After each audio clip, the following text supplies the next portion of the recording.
Some planets roast you, others squeeze the air out of you, make your blood bubble, or turn ice into flying shrapnel. Space isn't empty, it's full of bad ideas. Mercury, double sunrise, double death. You land on Mercury at dawn. It's calm, no wind, no sound, just a baked rock ball sitting way too close to the sun. You've got no time to admire the view. Mercury's temperature is already creeping up. Fast. The sun rises once, then it sets, then it rises again. Yep, thanks to Mercury's weird spin and orbit sync, the sun double crosses you in one rotation. It plays peekaboo while your insides start to overheat like leftover takeout. Right now, on the sunlit side, surface temps can hit 800 degrees Fahrenheit. That's hot enough to melt lead. Your suit? Not built for that. Not even close.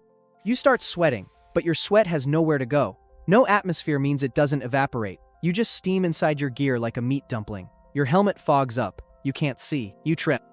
Let's say you stumble into shadow. Now you're on the dark side. Literally. That side plunges to minus 280 degrees Fahrenheit. Your joints freeze. Your breath crystallizes in your throat. Your visor frosts over from the inside. The pressure doesn't help either. There basically isn't any. It's 1/1,000,000th of Earth's. So now your body's trying to outgas. Your blood's bubbling like soda on a hot day. And remember, there's no ozone. The sun is blasting you with UV radiation straight out of a death laser. That double sunrise? It just nuked your DNA. Doesn't matter though, you're already convulsing. Even if you had the best heat-resistant suit on Earth, it wouldn't matter. Mercury's surface doesn't give heat like Earth does. It radiates it back at you like an open oven. Walk across a rock and your boots melt into it. Take one more step and your visor warps. You can't see, you can't breathe. Then your suit pops. You don't even leave a good corpse. No air, no wind, no decay. Just a fried outline and maybe a melted glove. Mercury doesn't want visitors. It wants jerky. And today, you're it. Venus. Death by atmospheric pancake. You arrive on Venus thinking, it's just clouds, right? Cute. Those clouds? Pure sulfuric acid. Thick enough to block sunlight. Hot enough to cook you from 5 directions. NASA once sent probes here. They lasted minutes. You're not beating that record. Let's say you land. The pressure hits you first. It's 92 times what you're used to. That's like putting a tank on your chest while you try to breathe in a sauna. Suit breaks. Pressure hits. You fold like laundry, but with less dignity. Then the heat joins in. Surface temperature, 867 degrees Fahrenheit. That's hotter than Mercury. And it's not even closest to the sun. Venus runs on the worst greenhouse effect in the solar system. Its thick carbon dioxide blanket traps solar heat and doesn't let go. You're basically standing inside a crematorium with no door. Your suit buckles. The visor warps. Plastic parts go soft. Rubber seals dissolve. Your face starts to steam inside your own helmet. Sweat boils but has nowhere to go. Venus's atmosphere is too thick for it to evaporate. You reach well done, long before anyone back home misses you. Now let's talk rain. Venus has acid rain made of sulfuric acid droplets. That stuff will corrode metal in minutes. The only reason it doesn't melt your bones is that it evaporates before reaching the surface. Even Venus's rain gives up. There's also lightning, thick, rolling storms that strike from acid-filled clouds. If the pressure and heat don't kill you, a 1,000,000,000-volt shock might, but you won't be conscious by then. There's no air, no water, no solid ground that won't melt a spacecraft. Venus doesn't just want you dead, it wants you erased. Even the landers that made it to the surface, crushed, melted, silenced. Venera 13 lasted 127 minutes. That's the all-time record. You're lucky if your shadow survives. Earth, crushed by the deep. Let's say you skip space and take your death wish underwater. Welcome to the Mariana Trench. Specifically, Challenger Deep, the lowest point on Earth. Almost 36,000 feet down. That's 7 miles of ocean sitting on top of you. Sounds peaceful. It isn't. You dive in without a submersible. Just a wetsuit and poor judgment. The first 100 feet feel fine. Sunshine filters through. Fish swim by. You think, this isn't so bad. That thought expires at 1,000 feet. So do your eardrums. At 3,000 feet, the pressure hits over 1,300 psi. That's the same as parking a school bus on each square inch of your body. Your lungs compress. Your blood vessels narrow. Let's just say your body isn't rated for this kind of compression. At 10,000 feet, it's pitch black. The temperature is just above freezing. If you could see, you'd find creatures with transparent skin, glowing eyes, and no bones. Things evolve to survive where you don't belong. Keep falling. At 20,000 feet, you pass the wreck of the USS Johnston, the deepest sunken warship ever found. It took 4 hours for its crew to drown. You've got seconds left. The pressure here reaches 9 tons per square inch. No suit can save you. Not even titanium protects without a pressure system. At 36,070 feet, you hit Challenger Deep. Sort of. There's no impact. You're more jelly than person now. Time elapsed. 2 minutes, maybe less. There's no noise, no witnesses, just cold, crushing silence. Your body isn't found. It's never even considered lost. The ocean eats you without chewing. And that's the best case scenario. Worst case? You survive the descent just long enough to feel your own bones snap. Welcome home. Earth still got the most creative ways to kill you. Mars. Death by blood boil. You step out on Mars without a suit. Not a great move, but hey, curiosity kills. Literally. At first, it doesn't feel like much. The sky is a weird butterscotch color. It's cold, sure, but your brain's too busy processing the "whoa, I'm on another planet" moment to panic. Then everything hits at once. Mars's atmosphere is 100 times thinner than Earth's. There's almost no oxygen. You get one breath, then nothing. You try to inhale again, but there's nothing to grab. Your lungs collapse inward, like an empty bag crumpling. Your blood? It starts to boil. Not from heat, from pressure. On Earth, your blood stays liquid because the atmosphere keeps it stable. On Mars, with barely any pressure holding things together, your body fluids go nuts. Saliva, tears, the moisture in your eyes, they all vaporize. It's called ebulism. It's not just gross, but lethal. In about 15 seconds, you lose consciousness. Before that, you get maybe 5 seconds of full-blown panic and confusion. Also, it's cold. Mars averages minus 80 degrees Fahrenheit, and that's being generous. In some spots, it drops to minus 195 degrees Fahrenheit. So while your blood's boiling, your skin's flash freezing. You're cooking and freezing at the same time. Congrats, you're a space chimichanga. If you had a suit but it leaked, still doomed. Mars has constant dust storms. Fine, toxic particles that cling to everything and scratch your lungs like fiberglass. They can last weeks. One good rip in your gear, and the planet peels you open like a baked potato. Even if you were inside a habitat, Mars has no magnetic field to block solar radiation. You'd slowly fry from cosmic rays, DNA damage, cancer risk. You came for the red rocks and cool photos. You left as a bloated, frozen raisin drifting in thin air. Mars looks peaceful in the telescope. But up close, it's like nature forgot how to be gentle. And no, the rover won't help you. It's busy doing science.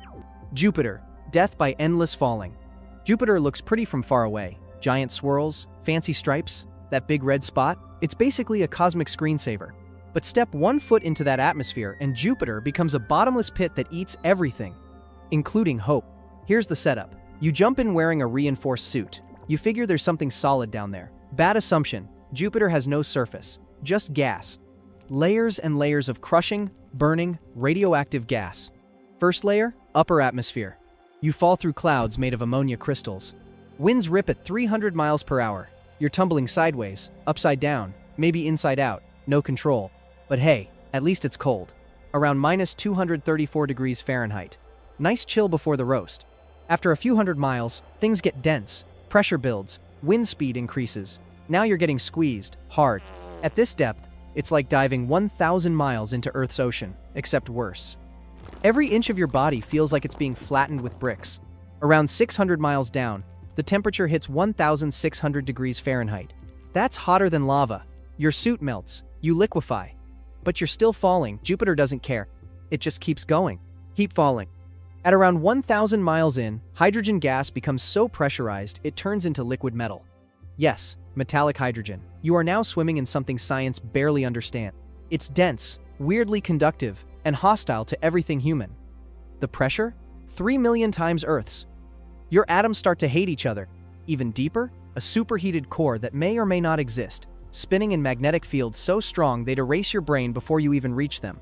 We don't know what's down there. No probe has ever made it. No camera, no reading, just radio silence and compression-induced death. There's no crash, no thud, no final impact. Just darkness, heat, and pressure until you stop being a person and become part of Jupiter's atmosphere. You're not even a memory, you're vapor. Saturn. Death by wind shredder. Saturn's the pretty one. Pale gold rings, peaceful glow, aesthetic for days. But underneath that calm exterior, a monster with knives made of gas and ice. Let's say you arrive in a sleek little descent pod. You drop through the atmosphere expecting a soft landing. Spoiler, there isn't one. Like Jupiter, Saturn is a gas giant. No ground, just death, disguised as cloud. First stop, upper atmosphere. Temperature? Around 285 degrees Fahrenheit. cold enough to flash freeze your face inside your helmet if your heat system fails. The wind starts gentle, then hits 1,100 miles per hour near the equator. That's faster than sound.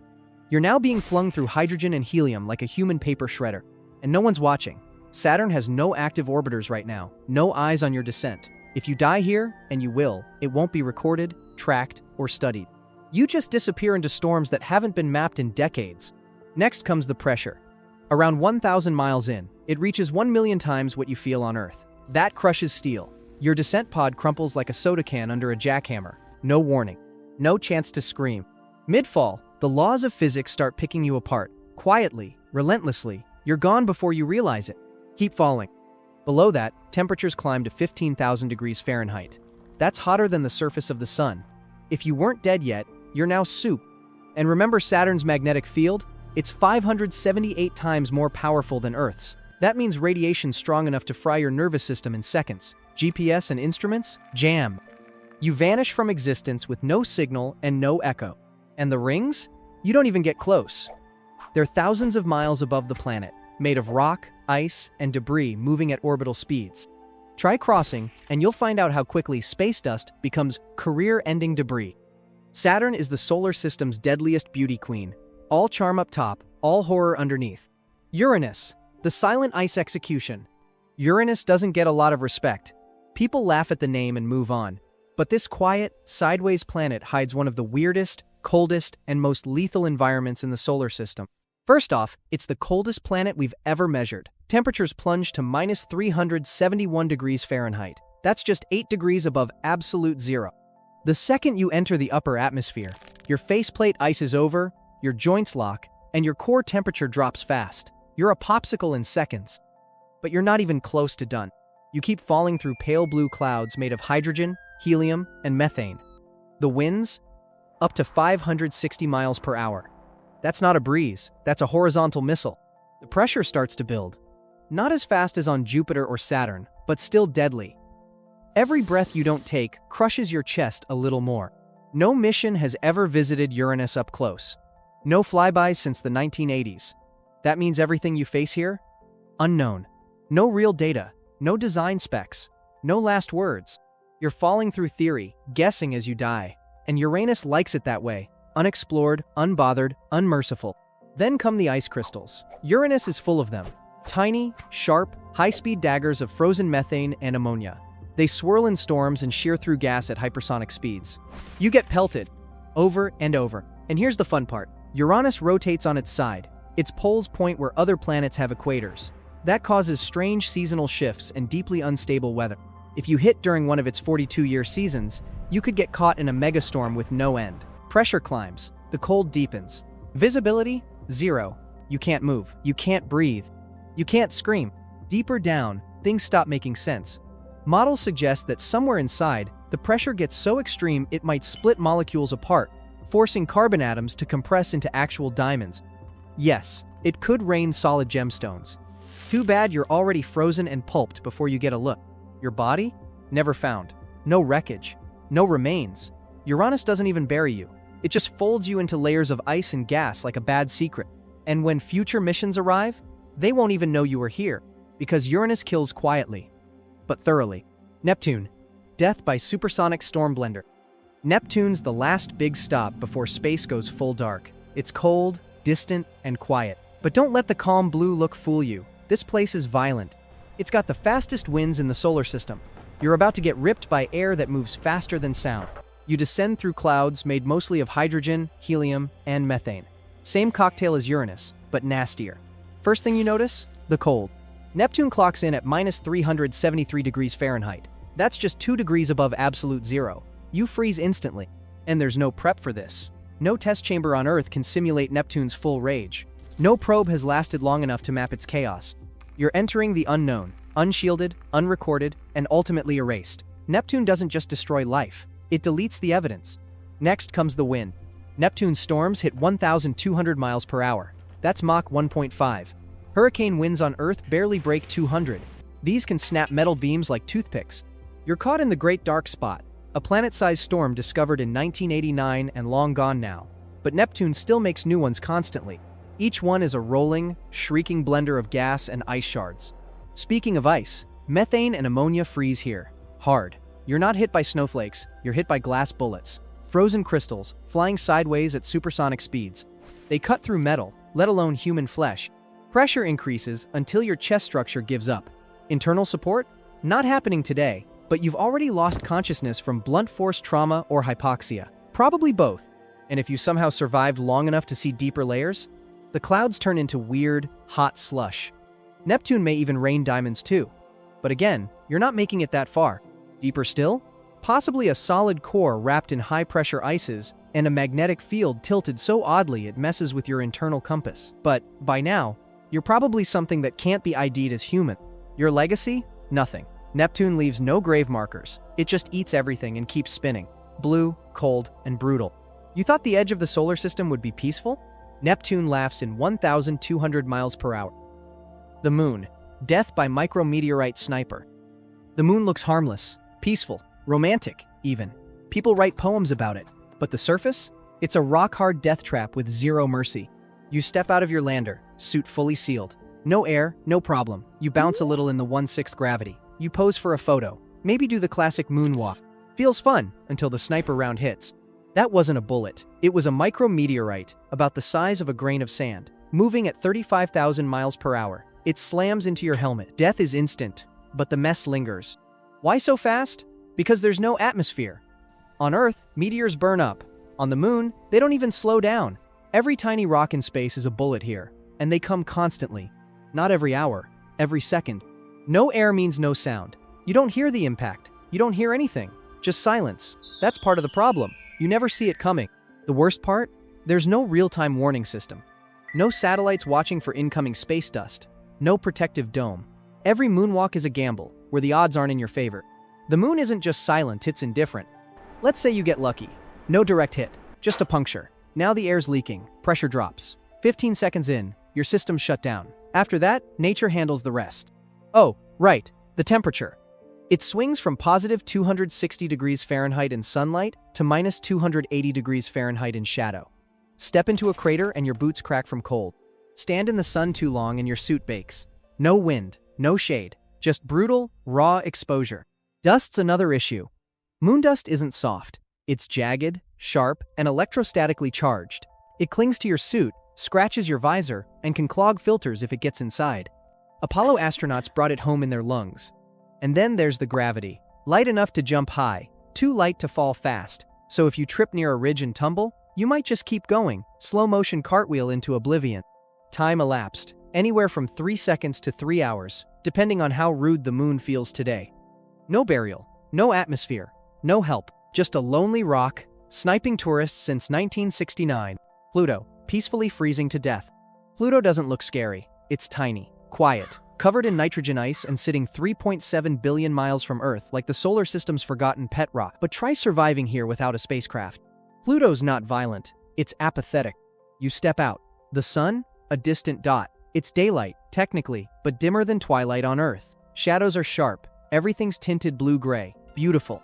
For about 5 seconds. Then the cold starts to win. Surface temperature. Minus 390 degrees Fahrenheit. That's so cold. Nitrogen, the stuff that makes up most of Earth's air, freezes solid. Your suit can't handle this for long. Rubber goes brittle. Batteries die in minutes. Your visor frosts from inside. Joints seize. Movement gets slow. You stop feeling your fingers. That's not good. That's nerve death. Now, your breath. You exhale. It forms crystals. Not mist, shards. Try another breath, and your lungs start icing up. Any exposed moisture on your body, tears, sweat, saliva, turns solid instantly. You're being mummified in real time. Even if you had shelter, there's no help coming. Pluto's too far for rescue. Signals take hours, and missions take decades. No resupply, no real-time contact. If something breaks, it stays broken. You're alone in a frozen wasteland, surrounded by nitrogen, ice, and silence. The planet doesn't rage or warn, it just waits. Now, your oxygen runs out. You don't pass out fast. You stay awake, cold, terrified, and fully alert while hypoxia sets in. Brain cells start dying, but slowly. Everything is slow on Pluto, even death. No pressure here, either. The atmosphere is thinner than Mars's. Basically, A trace of nitrogen and methane that expands when sunlight hits it and collapses at night. So if your suit fails, your blood boils just before you freeze. That's not poetic. That's just miserable. You fall over. There's no wind, no sound, no rescue. Your body freezes solid and stays perfectly preserved. You could be here for centuries. Just another popsicle on the plains of Sputnik Planitia.